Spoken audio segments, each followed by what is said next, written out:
Assalamualaikum warahmatullahi wabarakatuh. Hai sobat, kembali lagi dengan channel Dalam Gelap. Di sini saya akan menceritakan kelanjutan dari episode 1, Teror Pabrik Akhir Tahun. Sebelum lanjut ke ceritanya, buat kalian yang masih belum nonton episode 1, kalian bisa cek di deskripsi. Untuk linknya sudah saya cantumkan. Sebelum lanjut juga, jangan lupa like, komen, dan subscribe. Nyalakan juga lonceng notifikasi biar kalian tidak ketinggalan dengan kisah horor selanjutnya. Kejadian yang terjadi pada itu akhirnya menjadi pembicaraan bagi kita semua ketika waktu istirahat tiba. Seperti biasa, kita duduk di pintu ruang produksi dan menatap langit malam. Kali ini kita membawa bekal sehingga kita bisa menyantap makanan di tengah malam. Dito yang duduk bersama kita melirik ke arah Bayu yang masih fokus dengan mesin penggilingan. Lalu tak lama kemudian, dia mulai bercerita atas apa yang terjadi kepadanya. Di sana aku merasa heran karena aku tidak melihat si Bayu naik dengan bantu Dito di atas sana. Entah aku apa terlalu fokus dengan kontrol panel di bawah itu, atau memang dia naik melalui jalan yang lain. Namun yang pasti Dito merasa bahwa Bayu seperti bisa melihat hal yang aneh di tempat ini. Terbukti dengan dia melakukan sesuatu setelah membantu Dito. Dia seperti mengusir sesuatu pada saat itu sebelum dia pergi meninggalkannya. Awalnya aku tidak percaya dengan ucapan Dito, namun di malam-malam selanjutnya kita semua yang bekerja di sana seperti mengalami kejadian yang aneh. Dan di saat yang bersama selalu ada Bayu yang muncul secara tiba-tiba dan membantu kita, seperti hal yang sedang dilakukan Doni. Dia ditugaskan oleh Farhan untuk memeriksa stok gudang di bawah. Gudang yang letaknya terpisah membuat kita harus berjalan sendiri-sendiri. Apalagi gudang itu terkenal suram ketika malam. Lorong panjang dengan lampu-lampu kecil yang menggantung membuat suasana lebih mencekam. Doni memang sering mengecek bahan baku dan bahan setengah matang, jadi untuk dibuat laporan setiap harinya. Dan hari ini dia sedang mencatat jumlah karung bahan baku yang ada di gudang. Tidak seperti biasanya, suasana sekitar gudang nampak berbeda. Suasananya sangat mencekam pada malam ini, dan Doni pun nampak tidak fokus dengan pekerjaan pada saat itu. Dia seperti diawasi oleh sesuatu yang tak terlihat ketika dia mencatat karung-karung itu. Namun, seperti ada sesuatu di sela-sela karung yang menatap dari dalam kegelapan.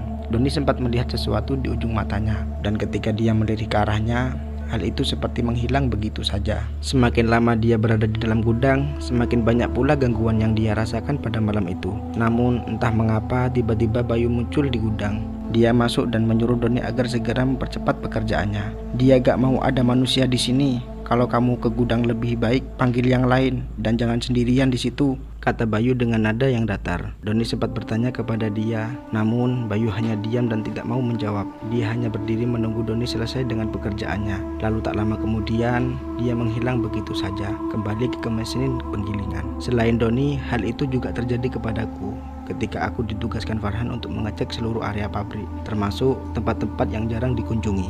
Entah mengapa Farhan ditugaskan dari security untuk berkeliling pada malam itu, sehingga dia memerintahku untuk berkeliling pabrik dan melaporkan ketika sudah selesai dilakukan. Akhirnya aku mulai memeriksa dan berkeliling pabrik sendirian. Ada satu tempat yang aku masuki dan ketika aku masuk ke sana, suasana tampak berbeda. Karena suasananya gelap, aku tidak bisa melihat apa-apa. Namun, aku bisa dengan jelas melihat ada sesuatu yang menabrak kardus di antara kegelapan. Aku penasaran dengan hal tersebut karena aku takut itu adalah tikus yang memakan barang-barang di gudang tersebut. Sehingga aku seketika masuk ke dalam sana. Aku berjalan di antara kardus-kardus besar yang menumpuk, dan ketika aku masuk lebih dalam, tiba-tiba di tempat ujung ada cahaya. Aku melihat sesuatu bayangan yang nampak besar di tembok. Bayangan itu nampak bukan seperti manusia, namun sosok seperti setengah ular yang terpantul dengan senter yang aku bawa. Aku tidak bisa melihat wujudnya, namun cahaya senterku seperti terbayang sehingga bayangannya itu muncul di tembok.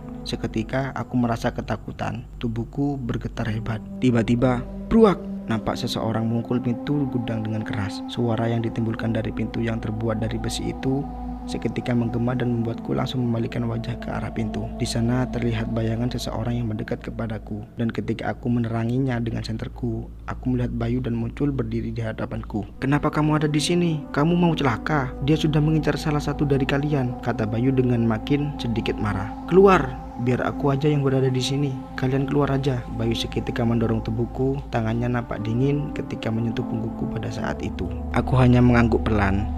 Sosoknya yang aneh tidak bisa ditebak membuatku tidak bisa bertanya-tanya atas apa yang terjadi di pabrik ini. Dan kini Bayu terlihat seperti sedang mengusir bayangan itu dengan salah satu tangannya, dan aku hanya bisa melihat dirinya melakukan hal tersebut di pintu gudang. Apa yang terjadi kepada Bayu selalu menjadi obrolan bagi kita semua. Tampaknya di balik sosok yang berdiam, dia seperti mengetahui bahwa ada sesuatu di balik pabrik ini.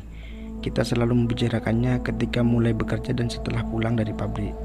Dia yang selalu datang terlambat dan langsung menghilang ketika pulang, membuat kita terus membicarakannya.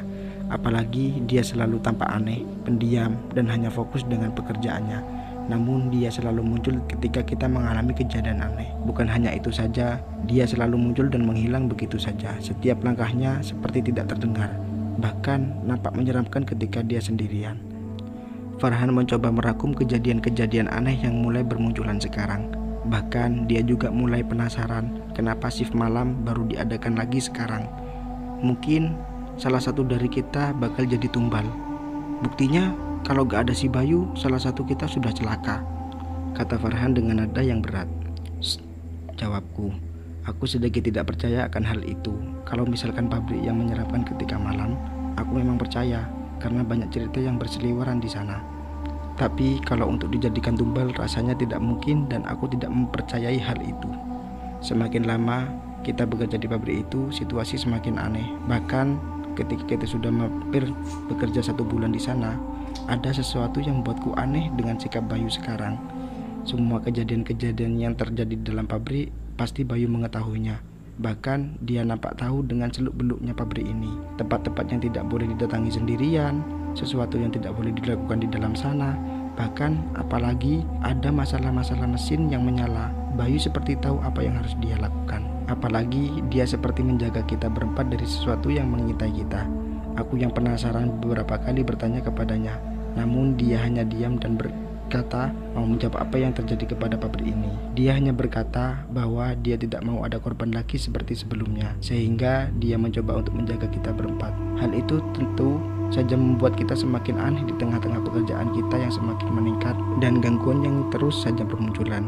Hingga tepat kita semua mendapatkan gaji pertama, Farhan yang ada di siang itu datang lebih dahulu ke ruang HRD. Tiba-tiba menelpon kita semua untuk menyuruh kita untuk datang ke salah satu warung yang ada di dekat pabrik. Awalnya dia berkata bahwa gaji di bulan pertama sudah turun dan akan diberikan sekarang. Namun di balik itu ada sesuatu yang harus dia katakan dan kita semua harus berangkat siang ini juga. Ketika aku tiba di warung, Dito dan Doni sudah duduk di meja, sedangkan Farhan duduk di depan mereka berdua. Tangannya terlihat memegang amplop yang merupakan gaji kita semua. Namun aku tidak melihat si Bayu di sana. Dan seketika itu aku langsung bertanya keberadaan mereka. "Si Bayu belum datang?" tanyaku sambil duduk. Farhan hanya menggelengkan kepala, begitu juga Dito dan Doni. Setelah mendengar jawaban itu, aku langsung bertanya lagi, "Memang kamu gak teleponan? Atau kamu gak minta nomor teleponnya karena dia gak mau gabung dengan kita?" tanyaku. Farhan kembali menggelengkan kepala dengan wajah yang nampak yang sedikit pucat sekarang. Dito yang ada duduk di sana seketika berkata kepada Farhan dengan nada yang pelan, "Sekarang kita mulai aja, Yan." Farhan tidak langsung menjawab perkataan Dito. Dia menatap kita semua satu persatu dengan ekspresi yang sulit untuk dijelaskan. Lalu tak lama kemudian dia menyerahkan amplop-amplop itu kepada kita semua. Aku, Dito, dan Doni menerimanya secara perlahan. "Ini gaji kalian bulan ini ya," katanya dengan yang sikat. Aku memandang amplop itu lalu menarik ke arah Dito dan Doni. "Bentar, kenapa cuma bertiga? Bayu gak dapat?" Farhan hanya terdiam sesaat, begitu juga Dito dan Doni. Nampaknya sudah tahu atas apa yang pernah dikatakan oleh Farhan. Wajah Farhan langsung pucat. Dia menarik nafas dalam-dalam sebelum menjawab pertanyaanku. "Bayu gak dapat ya? Karena dia seharusnya tidak ada di shift kita." Aku mendadak terdiam mendengar ucapan Farhan. Kebingungan bercampur dengan perasaan yang tidak nyaman mulai memenuhi pikiranku pada saat itu. Farhan nampak sedikit menunduk. Dia mencari kebenaran untuk menjelaskan atas apa yang terjadi selama kita bekerja di pabrik. "Sebenarnya ya, kita yang bekerja di pabrik ini hanya berempat. Kalau misalkan tidak ada yang percaya, kalian bisa tanya kepada HRD. Awalnya aku juga bingung sama seperti kalian. Karena ketika aku ditugaskan untuk ke ruang HRD untuk mengambil daftar gaji kita semua, aku sempat nanya kepada HRD, 'Amplopnya Bayu mana? Kok cuma berempat?' Wajah HRD pun nampak pucat ketika aku bertanya tentang Bayu. Bahkan dia tampak tidak berani menjawab. Dia hanya menjawab bahwa aku harus ingat dengan kontrak yang sudah kita tangani, bahwa kita harus bekerja di pabrik ini sampai akhir tahun dan tidak boleh keluar apabila tidak ingin mendapatkan gaji penalti. Aku langsung memandangi Farhan dengan serius. Bahkan Dito dan Doni hanya bisa terdiam karena seperti ada sebuah kejanggalan tentang Bayu. Farhan yang terdiam sebentar lalu kembali berkata, "Jujur, aku kebingungan tentang sikap HRD. Masa orang sudah bekerja sebulan gak dibayar, kan kasihan. Lalu tanpa ada kejelasan tentang gaji Bayu, aku langsung disuruh keluar olehnya dan berkata bahwa aku harus tetap bekerja hingga akhir tahun di tempat ini." Aku akhirnya kembali ke gerbang, ngobrol sedikit dengan security. Aku ingin memastikan Bayu bahwa sudah dapat bayaran apa belum dari HRD. Namun lagi-lagi ketika aku tanya tentang Bayu kepadanya, security hanya jaga di sana mendadak pucat. Bahkan dia hanya menggelengkan kepala dan berkata kirain dia sudah tidak ada. Aku yang mendengar hal itu seketika langsung berkata, "Maksudnya kirain sudah tidak ada apaan?" Farhan langsung terdiam kembali. Dia kemudian melirik ke arah Dito dan Doni sambil berkata, "Bayu memang sudah tidak ada. Dalam artian dia bukanlah manusia seperti kita berempat. Namun dia hanya penunggu pabrik yang ikut bekerja dengan kita." Kita semua terdiam. Suasana di warung terasa semakin mencekam. Meskipun siang hari dengan suasana yang ramai dengan orang-orang yang berlalu lalang, namun di sekitar kita mendadak hening. Tubuhku mendadak terasa dingin. Pandanganku langsung berganti ke arah Dito dan Doni yang kini terdiam dengan tatapan yang cemas. Doni yang dari tadi menatap kosong ke arah meja kini menoleh ke arah. Pantas saja ya, dia tahu sebeluk-beluknya pabrik ini. Tapi yang jadi pertanyaan, kenapa dia muncul dan kenapa dia seperti sedang menjaga kita dari sesuatu di pabrik tersebut. Semuanya terdiam. Kita seolah terjebak dalam pikiran tentang Bayu yang selama ini bekerja denganku. Aku mencoba mencerna fakta ini. Tapi semakin kupikirkan semakin kita tidak masuk akal atas apa yang telah terjadi. Dito menyandarkan tubuhnya ke kursi sambil berkata dengan pelan, "Kalau kayak gini sepertinya aku gak bisa kerja lagi deh. Aku jadi takut kalau Bayu nongol lagi." Farhan yang duduk di depannya langsung menyala dengan nada yang serius, "Gak bisa Dit, kita sudah tanda tangan kontrak ini. Dan di sana ditulis kita gak bisa berhenti sebelum akhir tahun. Kalau tidak, nanti ada penalti yang harus kita bayarkan, bukan malah dapat gaji." Suasana semakin berat. Wajah kita semua terlihat gusar dan ketakutan merayap perlahan ke dalam pikiran kita semua. Setelah mengetahui Bayu bukanlah manusia, aku merasa malam ini akan menjadi malam yang berbeda dari sebelumnya, dan aku harus menghadapi mulai sekarang. Tak terasa waktu kita bekerja sudah dimulai. Kita berempat merasa bahwa suasana malam di pabrik ini lebih berat dari sebelumnya. Pak Security nampak biasa-biasa saja, dan ketika aku bertanya tentang Bayu, dia seperti menyembunyikan sesuatu dan lebih memilih untuk berdiam. Di ruang belakang ketika menunggu shift tiba, aku, Farhan, Dito, dan Doni duduk berdekatan. Kita masing-masing membisu sambil berusaha mengalihkan perhatian pada ketakutan yang terus menghantui pikiran kita. Kita menjadi takut apabila Bayu muncul seperti biasanya, dengan wajah yang datar, dengan kondisi bahwa kita tahu bahwa dia bukanlah manusia. Hingga waktu kita bekerja tiba, entah mengapa Bayu belum muncul, dan kedengaran mulai terasa ketika kita harus bekerja dan masuk ke ruang produksi. Ketakutan ini menyelimuti langkah kita semua. Setiap suara kecil kini seperti sebuah mimpi buruk. Entah karena kita semua tahu ya apa bahwa Bayu itu bukan manusia, atau memang suasana pabrik di malam itu terasa jauh lebih menyeramkan dari biasanya. Farhan kini mulai bekerja dan berbagi pekerjaan kita masing-masing. Namun kali ini dia tidak mendekat ke mesin penggilingan yang kini mati, dan lebih memilih bekerja di dekat kita semua dengan kondisi ruang produksi yang mulai mencengkam. Waktu berjalan secara perlahan hingga 1 jam setelah kita bekerja, Bayu masih tetap tidak muncul. Mesin penggilingan yang kita biasa dikerjakan oleh Bayu masih tetap mati, dan tidak ada satupun dari kita yang berani menyentuhnya. Bahkan kita merasa takut untuk mendekat ke sana. Meskipun Bayu tidak ada, namun rasa waspada kita semua tidak berkurang. Beberapa kali ada suara yang aneh. Kita langsung menoleh ke arah mesin penggilingan, dan hal itu memicu rasa takut yang sulit dijelaskan.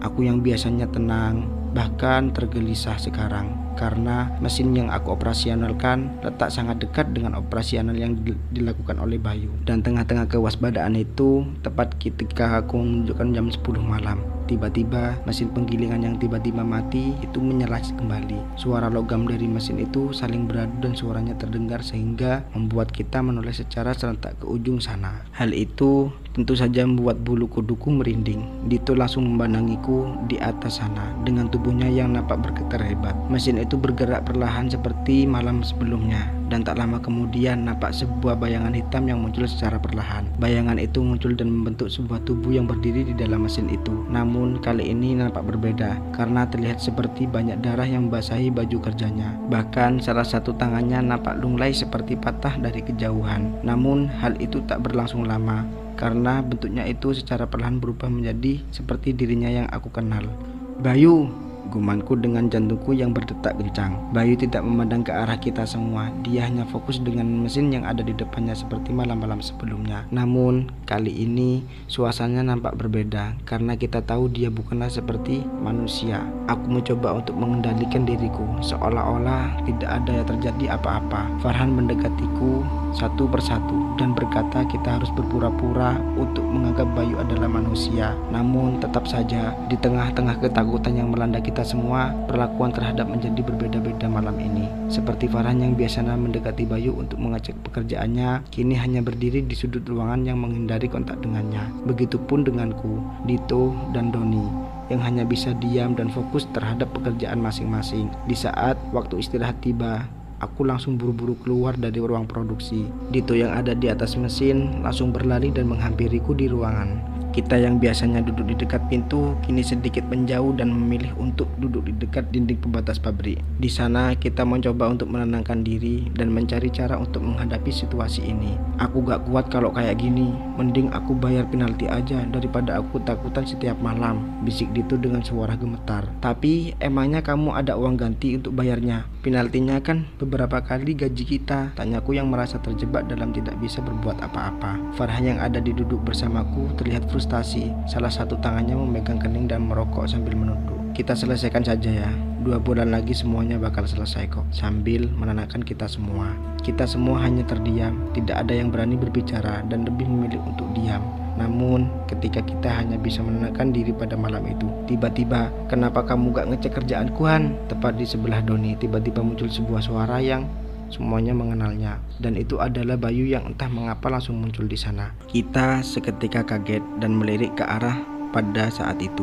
Doni yang ketakutan karena Bayu muncul di sebelahnya hanya bisa menunduk dan menggelengkan kepala tanpa berani melirik ke arahnya. Farhan hanya tidak bisa menjawab ucapan Bayu yang muncul secara tiba-tiba, dan aku bisa melihat dengan Farhan yang gemetar. Bayu yang awalnya menatap Farhan secara perlahan menatap ke arah kita semua yang nampak pucat di depannya dengan tatapan yang datar seperti biasanya. Lalu tak kemudian dia menangguk kepalanya dan berdiri sambil berkata, "Sepertinya kalian sudah tahu bahwa aku bukanlah manusia seperti kalian." Aku menahan napas ketika dia berkata seperti itu. Tidak ada yang berani menjawab ucapannya, dan Farhan hanya terdiam sambil menatap ke tanah. Bayu kemudian tersenyum nipis, tapi senyumannya itu terasa aneh dan dingin. Dia menatap kita satu persatu. Tak lama dia berdiri secara perlahan dengan bentuknya yang mendadak berubah secara perlahan. Kulitnya kini menampak mengelupas dan tergores dengan bekas luka yang menghitam di sekujur wajahnya. Rambutnya yang hitam kini nampak rontok sebagian dan rambutnya yang satu hilang, sehingga hanya tertinggal beberapa helai rambut yang acak-acakan. Pakaian kerjanya berubah menjadi nampak kotor dan compang-camping dengan bagian tubuh yang kini terlihat cacat dan tulang-tulangnya terlihat menonjol seperti tergurus oleh sesuatu. "Kalian tidak perlu takut," katanya dengan pelan. "Aku tidak akan menyakiti kalian. Tapi kalian harus tahu satu hal, ada yang jauh menakutkan daripada aku di pabrik ini, karena itu yang membuatku meninggal pada saat itu." Bayu menatap ke arah kita semua dengan wujud yang menyeramkan. Lalu tak lama kemudian dia menatap ke arah Dito yang menunduk dan tidak berani menatapnya. "Kamu ingat pada malam itu ketika mesin tiba-tiba mati dan hampir masuk ke dalamnya? Itu bukan kebetulan, tapi itu disengaja oleh sesosok iblis." Lalu Bayu mengalihkan pandangannya ke arah Doni. "Dan kamu, Don, saat kamu berdiri sendirian di gudang, kamu merasa bahwa ada yang mengawasi, bukan? Dia sebenarnya ingin mengincarmu juga." Doni langsung menunduk matanya penuh dengan ketakutan. Dan di saat yang bersamaan, Bayu dengan wajahnya yang menakutkan langsung menatapku. "Dan kamu pernah melihat kan bayangan yang begitu besar? Nah, itu adalah wujudnya yang membuatmu akan menjadi sepertiku kalau kamu tidak waspada." Bayu menatap kita semua, wajahnya kini menjadi lebih dingin. Dia berkata dengan suara semakin rendah dan berat, "Aku adalah korban dari dia 2 tahun yang lalu. Aku meninggal di sini dan aku jatuh ke mesin penggilingan itu. sehingga menjadi seperti ini. Aku yang membuat shift malam yang seharusnya ada kini tidak dilakukan lagi karena aku muncul di depan teman-temanku dan mereka ketakutan. Padahal aku menjaga mereka agar tidak sepertiku. Tapi shift malam berjalan lagi sekarang dan kalian yang merupakan pegawai baru tidak tahu tentangku hingga sekarang. Aku tidak ingin menyakiti kalian sehingga kalian tidak perlu takut dan tetap bekerja seperti biasa. Bayu menatap kita semua untuk terakhir kalinya. Lalu tak lama kemudian dia berjalan perlahan kembali ke ruang produksi dengan tubuhnya yang mulai memudar secara perlahan. Setelah itu tubuhnya menghilang dan tak lama kemudian mesin penggilingan yang menyala tadi tiba-tiba berhenti bergerak. Setelah kejadian itu kita berdiskusi apa yang akan kita lakukan selanjutnya, dan setelah perdebatan panjang kita berempat akhirnya sepakat untuk melanjutkan pekerjaan ini. Di malam setelah kejadian itu suasana menjadi lebih mencengkam. Bayu tidak lagi muncul dengan wujudnya, tapi kita tahu bahwa dia ada di sana. Mesin penggilingan yang sebelumnya mati selalu menyala dengan sendirinya. Suara yang keras menjadi sebuah peringatan bahwa Bayu ada di sekitar kita semua. Mesin itu akan menyala selama beberapa menit, lalu tak lama kemudian akan mati kembali. Dan hal itu selalu membuatku merinding. Aku menjadi terbiasa dengan kehadirannya seiring berjalannya waktu. Meskipun kini dia tak menampakkan dirinya lagi, tapi aku tahu Bayu pasti selalu ada di dekat kita semua, menjaga sesuatu yang lebih menakutkan dari dia. Hingga 2 bulan kemudian, dan itu adalah akhir dari pekerjaan kita semua. Setelah keluar dari pabrik itu, aku merasa lega, meskipun rasa penasaran dan trauma masih menyelimuti pikiranku. Aku tidak tahu apa yang terjadi pada Bayu selanjutnya, karena aku mulai melamar lagi dan diterima di pabrik